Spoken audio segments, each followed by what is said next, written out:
YCP అధినేత ఆంధ్రప్రదేశ్ ముఖ్యమంత్రి జగన్మోహన్ రెడ్డి తాను 30 సంవత్సరాలు అధికారంలో ఉండాలని టార్గెట్ పెట్టుకున్నారు.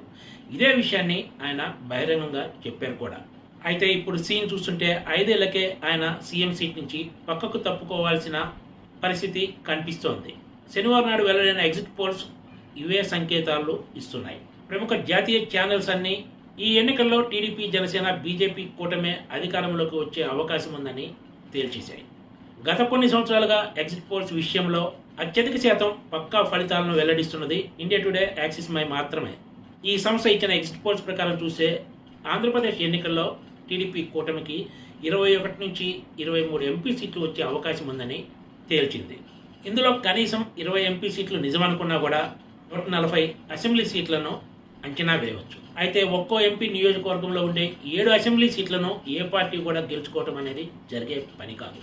అందుకే 140 అసెంబ్లీ సీట్లలో మరో 15 అసెంబ్లీ సీట్లను పక్కకు తీసినా కూడా కూటమికి తక్కువలో తక్కువ 125 అసెంబ్లీ సీట్లు దక్కే అవకాశం ఉందని ఆ పార్టీలు లెక్కలు వేసుకుంటున్నాయి. India today, Axis My exit polls విషయానికి వస్తే ఎక్కడి వరకు పోవాల్సిన అవసరం లేదు. ఇటీవలే జరిగిన తెలంగాణ అసెంబ్లీ ఎన్నికల్లో ఈ సంస్థ ఇచ్చిన ఎగ్జిట్ పోల్స్ 100% నిజమయ్యాయని చెప్పొచ్చు. ఇదే విషయాన్ని అందరూ చూశారు కూడా.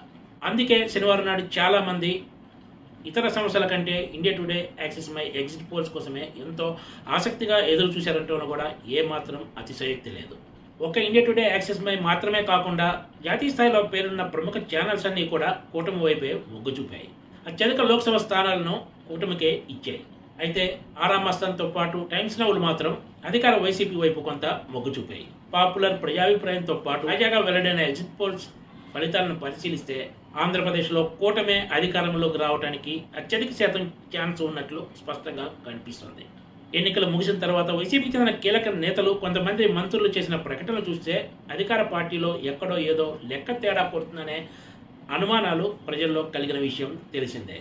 ఎగ్జిట్ పోల్స్ వెల్లడైన తర్వాత ప్రభుత్వ సలహాదారు సజ్జల రామకృష్ణారెడ్డి చేసిన వ్యాఖ్యలు కూడా పార్టీ నాయకుల్లోనే పలు అనుమానాలు రేకెత్తించేలా ఉందనే చర్చ సాగుతోంది. ఎగ్జిట్ పోల్స్ చాలా వరకు స్పష్టత ఇచ్చాయనే చెప్పాలి.